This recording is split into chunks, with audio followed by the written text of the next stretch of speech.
Hello, beautiful souls. How are you? Today I'm talking about learning, and how important it is and what I've learned about learning. I'll share it all with you on the other side.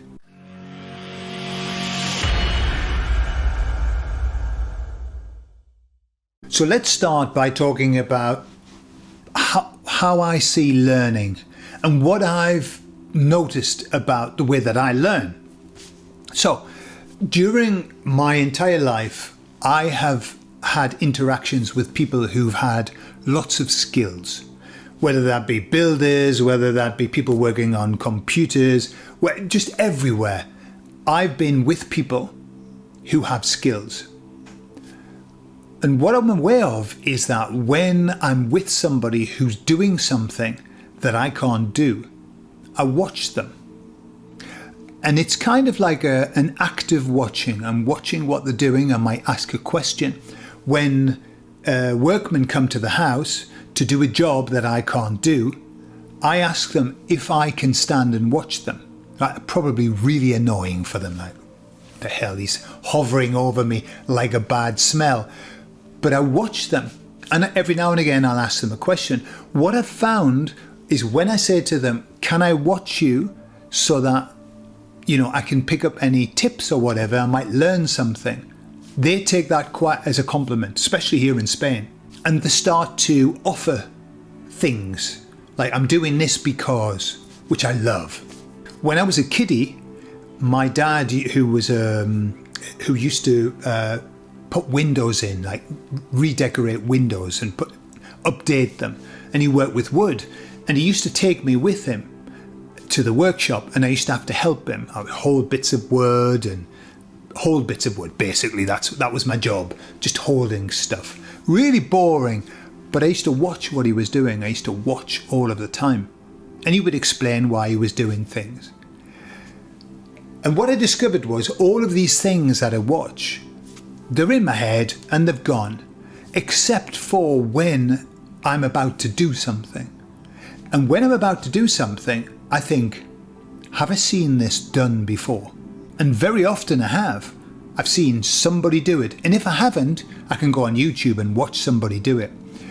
The actual visual, for me, I'm a very visual person. I like to see things done. And I'm going to come on to that about the way that we learn best. I like to see things done. And it's like I've recorded a video inside of my mind of how they did it. And then when I come to do it myself, I rerun the video a few times and think, right, okay. And then I plan it out about what I'm going to do, which is basically what they did.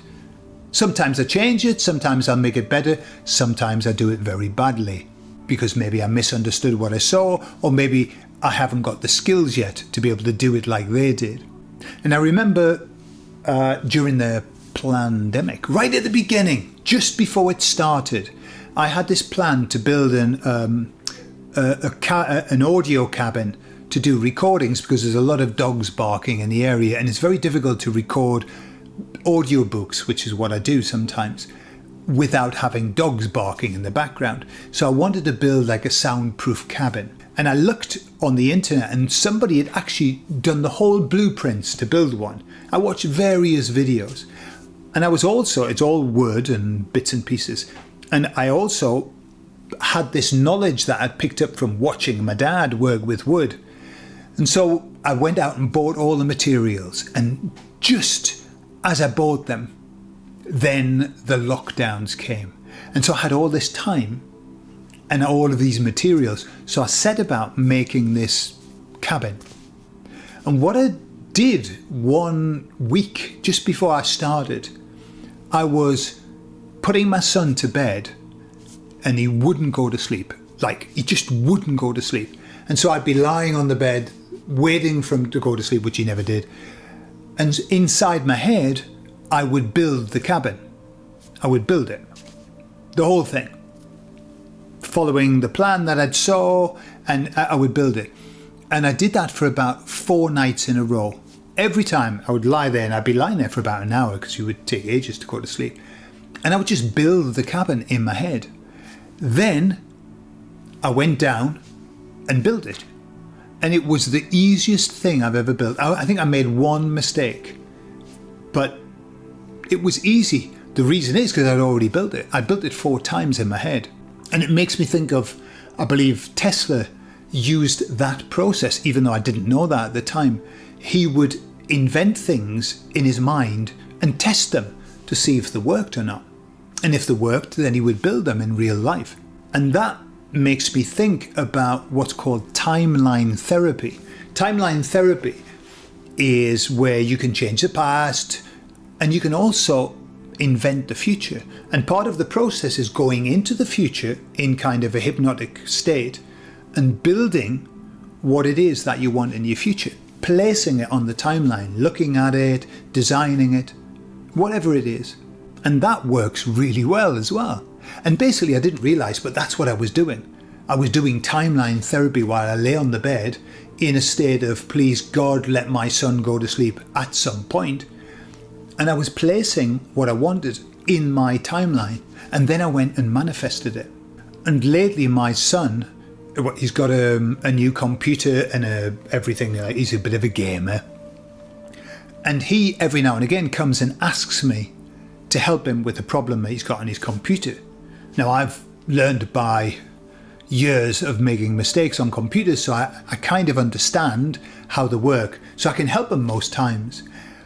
But what I've noticed is that he says, can you do that for me? And I sit down at the computer and he goes on his phone and he's not watching.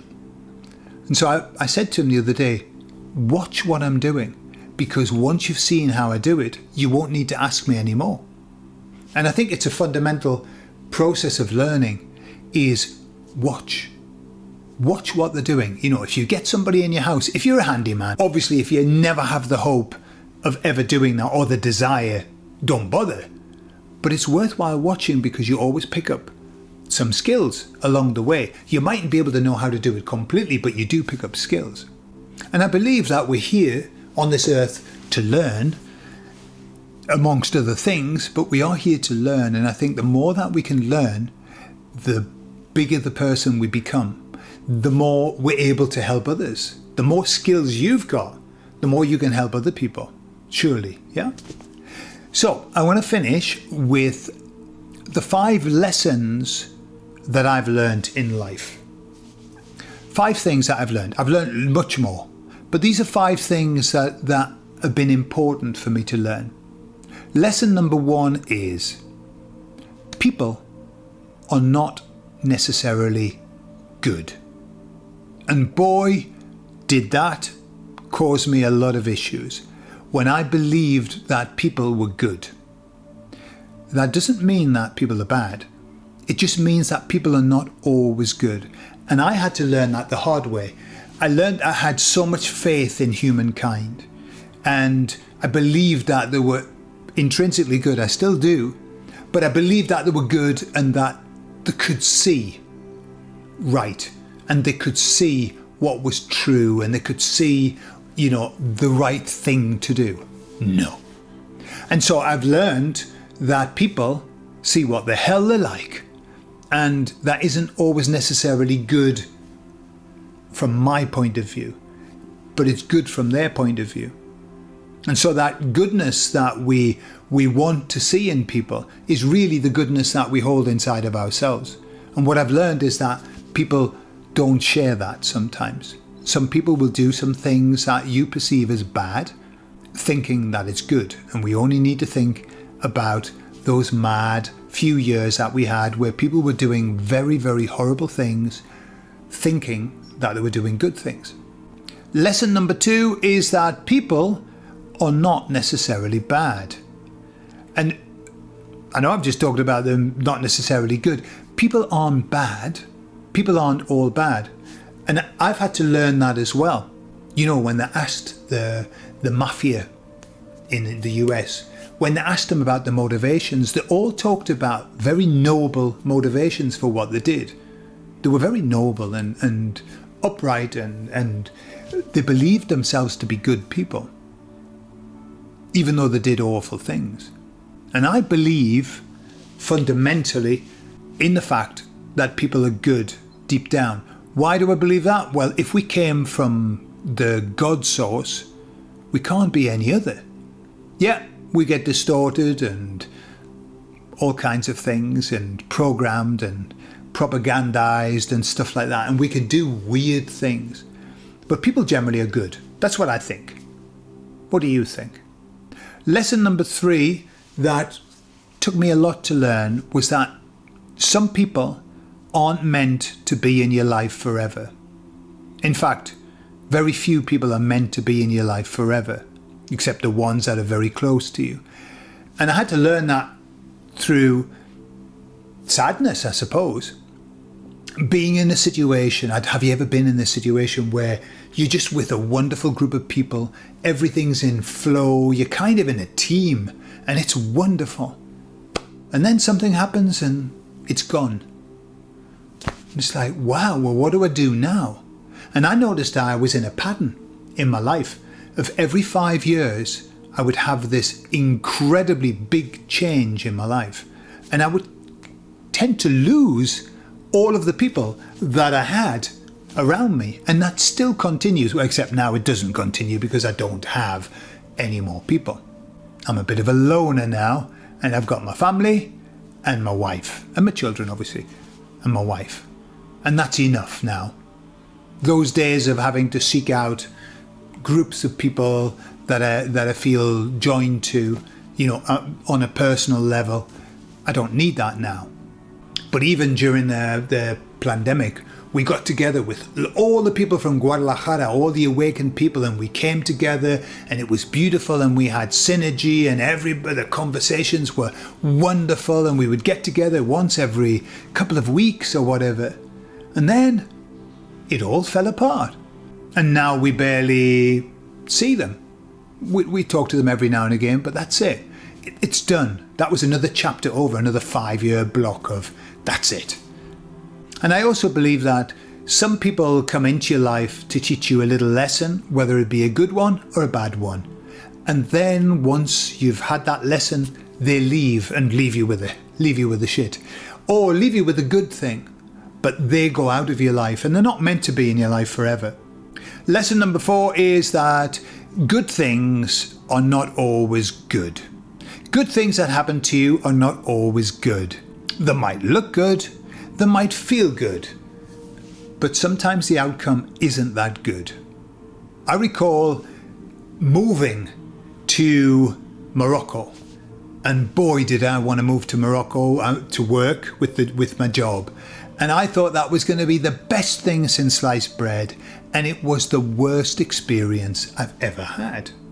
It destroyed my idea of what I was as a person, and I had to rebuild it. And so sometimes good comes into your life and you think this is wonderful, like the people who win the lottery and they go, oh my God, this is the best thing that's ever happened to me, and then their life goes to shit. So all good things aren't necessarily good. And that brings me to the last one, which is all bad things that happen to you are not necessarily bad. And going back to the same lesson, the best thing that happened to me was moving to Morocco. Even though it was hard, it changed my life, because then I moved to Mexico, and then I moved back to the UK, and then I lost the work and the career that I had, and I had to rebuild it. And it was a series of steps that happened that without that move to Morocco, it wouldn't have happened. I wouldn't be here today, and I wouldn't have what I have today if I hadn't made that move. And so I've learned that when bad things happen to me, they're there because they're going to lead to something good. And it really helps me to get through the bad times, because I think, well, here's a lesson, something good is going to come of this. And that really helps me. In fact, out of all of those lessons that I've just laid out, that one for me is the most powerful. It's when something bad is happening, just remember that something good will come of it. And even to what I used to do, I've done this all in my life, something bad's happening to me, and I'm thinking, wow, this is going to make a great story later on. So it's just a shift of your perception. But I know now, given all of the years that I've made my mistakes and done stuff and terrible stuff's happened to me, every single time something good has come out of it. And I know that the fact that I'm still here means that it wasn't so bad. It was okay. And the fact that I'm here and happy means it was exactly what had to happen.